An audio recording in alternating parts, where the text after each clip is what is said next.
बराह रास्त आपको लिए चलते हैं सुप्रीम कोर्ट, जहां पर समाअत जारी है। Petitions number 6 to 8 of 2023 regarding validity of the SCPA 2023, or alternatively a full court be constituted to hear this petition. And the order on this application? My lord, the order is at page 427, which is in part 4. It's a split. 427, my lord. Part 4.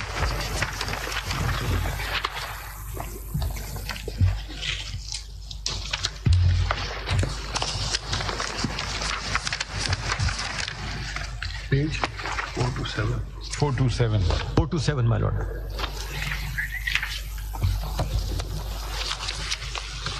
My lord. Actually, I had not read this order. Sir. So can you read the relevant bits that you think are relevant? First is my submission on page 427. Your lordship may... Right, just the operative part of the order. The operative part of the order, my lord. Paragraph 4 on page 429. 429. Paragraph 4. Be that as it may, we are not inclined to comment on the vires of the Procedure Act, which is a matter for the 8-member bench seized of constitution petitions number such and such to decide. It would be clearly presumptuous of us to assume the outcome on the above issue. However, it should not be ignored that the Procedure Act has been suspended by the orders of 13th of April 2023 and 2nd of May 2023 passed by the 8-member bench. The federal government thereafter in the hearing has neither requested for the recall of these orders nor for their modification. Consequently, so long as these interim orders are in the field, we are of the considered view that the same must be complied. The title Constitution petition has already undergone nearly 50 hearings. Its proceedings have reached the final stage and are near conclusion. The said petition should therefore continue to be heard and decided by the present bench. Any change in the composition of the bench is neither necessary as a matter of law or of propriety, nor is it advisable at this end stage of the case.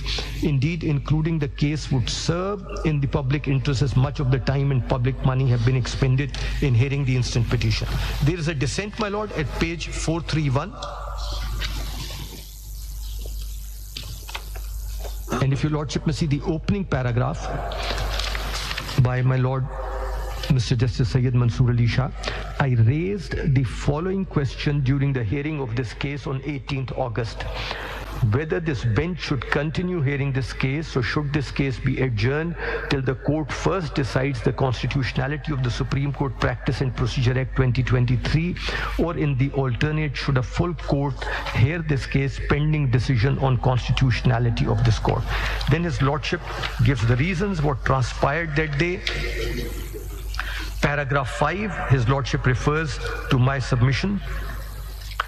The Learned Counsel for the Federation has argued in favor of adjourning the hearing of the present case till decision on the constitutionality of the Act, or in the alternate, constituting a full court bench to hear it, mostly for the same reasons as recorded in my last order and reiterated above, and no satisfactory answer has been put forth by the Learned Counsel for the petitioner to the proposition recorded therein, that if ultimately the court upholds the constitutional validity of the Act, any decision given in the present case by this bench, which is not constituted as per the procedure prescribed in the Act, and of the strength of judges required under the Act, may arguably be quorum non juris and thus a nullity in the eye of law. The order of my learned brothers, I submit, most respectfully does not address this concern either. Even they note in their order that it would clearly be presumptuous of us to assume the outcome of the above issue. The decision of the constitutional validity of the Act is an equally possible decision with that of its constitutional invalidity. It is not a presumption or speculation. No one can be sure of either of the decisions before pronouncement of the same by the bench concerned. Further, it is not the matter of compliance or non-compliance of the interim order passed by the 8-member bench, which is only of temporary nature. The real concern is the effect of the possible final outcome of the constitutional validity of the Act, on the present proceedings and any decision given therein. There's a possibility that the instant proceedings and the decision given therein may become quorum non judice and a nullity in the eye of law if the constitutionality of sections 3 and 4 of the Act is upheld by the other bench. So this Damocles sword hanging over these proceedings can easily be removed if either we await the decision of the 8-member bench on the constitutionality of the Act or make it ineffective by placing the matter before a full court bench. The interim order of the 8-member bench suspending the Act was passed on 13th April 2023, more than 4 months ago, and there is no next date of hearing fixed in the case. This unnecessary delay in adjudicating a matter which directly deals with the core functioning of this court is not understandable. Considering that almost 50 hearings have been held in the instant case, it therefore doubly requires that the constitutionality of the Act be decided first as the earliest, so that the court can function in accordance with law rather than under the uncertainty of a stay order. I therefore maintain my earlier view in my note of 22nd June 2023. What was your ground for constitution of larger bench or for staying the proceedings?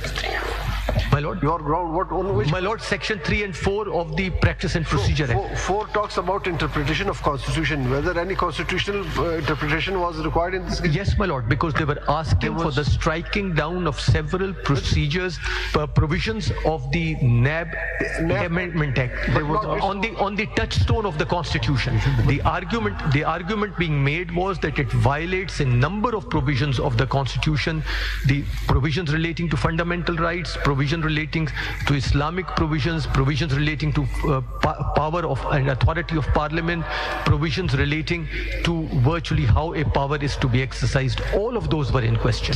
There's also another ground, speaking for myself, my Lord, where a larger bench should have heard this case, and that was the question of maintainability, because in high courts certain petitions were pending challenging the vires, and the judgment of the majority did refer to the Benazir Bhutto's case, PLD 1988, Supreme Court 416, which is, I believe, an 11-member bench. My Lord.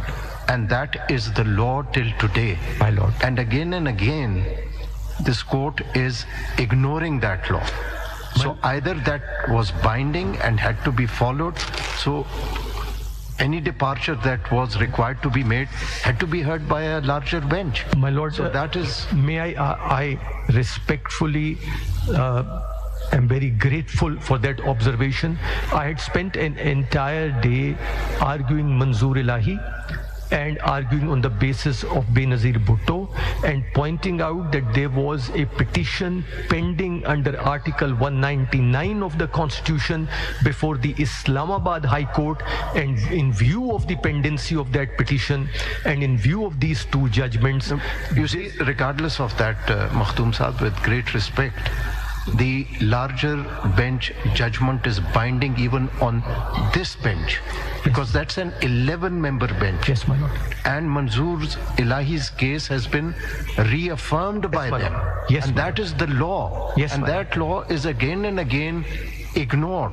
Yes, and that was also ignored in the election matter, to which the majority has made a reference. My Lord, yes. So that could not have been overruled, and till that is not overruled, 184(3) petitions are not maintainable if matters are pending before the high courts. My Lord, even before the Practice and Procedure Act was enacted, that was a submission made by me before the Honorable 3-member bench of this Honorable Court, and that was my next point, which Your Lordship has encapsulated.